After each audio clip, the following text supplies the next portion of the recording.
All right, I'm Amanda Renfro. I'm Grace Smith. And I'm Sydney Hildebrand.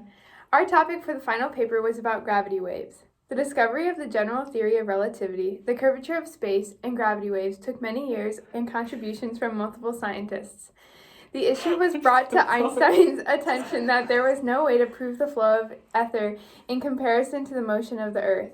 Through experiments that ended in no results, and by looking into studies performed by Lorentz and Fizeau, Einstein learned that there was still a disconnect between the invariance of the velocity of light and the addition rule of velocities. He first discovered the special theory of relativity. 2 years after completing the special theory of relativity, Einstein said, "The relationship between inertia and weight, or the energy of the gravitational field, was not clearly elucidated." After 8 years of further research, Einstein discovered the equation that allowed for the completion of the general theory of relativity, showing the relation of the gravitational field to the curvature of space. Now that Einstein discovered this theory, there's got to be ways to see it proven. Gravity waves will occur when two black holes of great mass collide. Waves of undulating space-time would propagate in all directions away from the source. To also prove the curvature of space, the 1919 solar eclipse proved his predictions. By using Einstein's equation, they saw that the stars appeared to be in a different spot, but they were actually in the correct spot that was predicted. The stars were in fact not moving. However, when the sun, something of a great mass, would move, the star's light would bend. Although it wasn't Einstein that got these results, it was great to see his theory proved, and with each further eclipse, more people would see that his theory was correct in predicting how the star's light would bend. Joseph Weber of the University of Maryland was the pioneer researcher of gravity waves. Weber published a paper describing how one might detect gravity waves before being able to do it himself. It was not until several years and many papers later that he was able to convince other scientists to invest time and resources into developing technology to confirm his ideas. Weber remained the only researcher to use a quadratic detector and continued to publish papers about his work, comparing his strategies to others. In conclusion, Weber's findings have not been able to be reproduced, leaving great room for doubt for detecting gravity waves. Gravity waves themselves are not visible, but their effects are. If it were possible to see them, there would be a wide variety of shapes moving in many directions. It is also important to identify whether the waves are being analyzed as two-dimensional waves because of the shapes of the waves change only with height and width, but not in length, or three-dimensional waves where the changes shape in all three dimensions and are spherical. Weber claimed that he detected gravity waves in the late 1960s. There was a disconnect between his experiments and his claim, however. After conducting many experiments, his results were regarded as incorrect by many other scientists. After connecting Weber's theories to Einstein's relativity of gravity, general relativity, Weber's works began to be recognized. Though no other scientists were able to replicate and verify his experiments, his results were used to justify other works. So the LIGO, which is the Laser Interferometer Gravitational Wave Observatory, was developed in the 1990s in search for gravity waves first mentioned in Einstein's theory of relativity, which was published in 1916. In the 1910s, Einstein published a few works mentioning or focusing on gravity waves, but even he doubted that gravitational waves could ever actually be detected. In the 1950s, Pirani described the theoretical framework for detecting gravity waves, and in 1957, a conference was held where the scientists present, Pirani, Bondi, Feynman, and others, came to the conclusion that gravity waves do exist and that they carry energy waves away from the source, and that the detector could be built that would respond to them.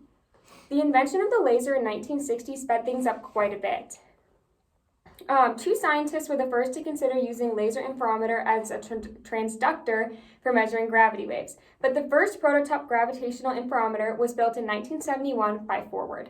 In 1972, Ray Weiss formulated the phase-sensitive response of a Michelson interferometer implying gravitational waves at MIT.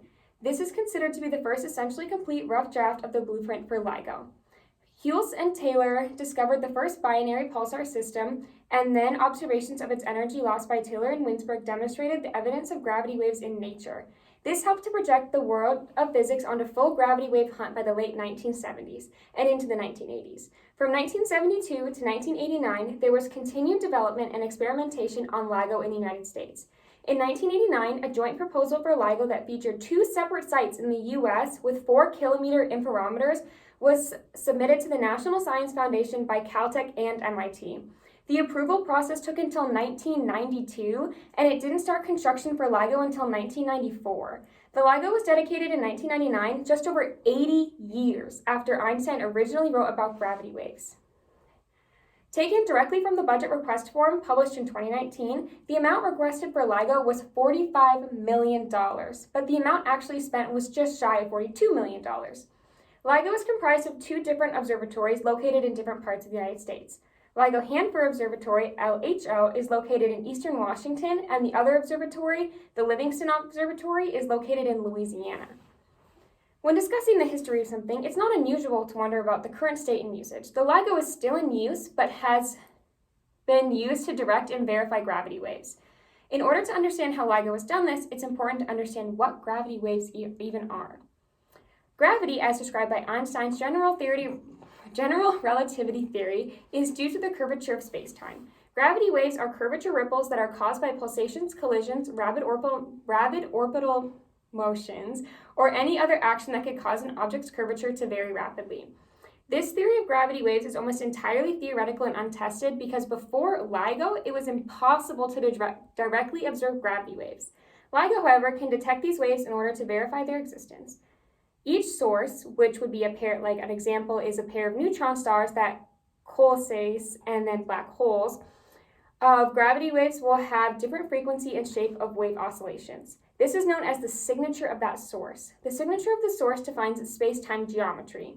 Researchers can compile the space-time geometries from multiple sources to create a general relativity map that can be used to give insight in the nonlinear dynamics of gravity, which is poorly understood even now. In 2015, LIGO was the first instrument to directly direct gravity waves from the coalescence of 2 heavy black holes, 1 century after Einstein finalized his general theory of relativity in 1915.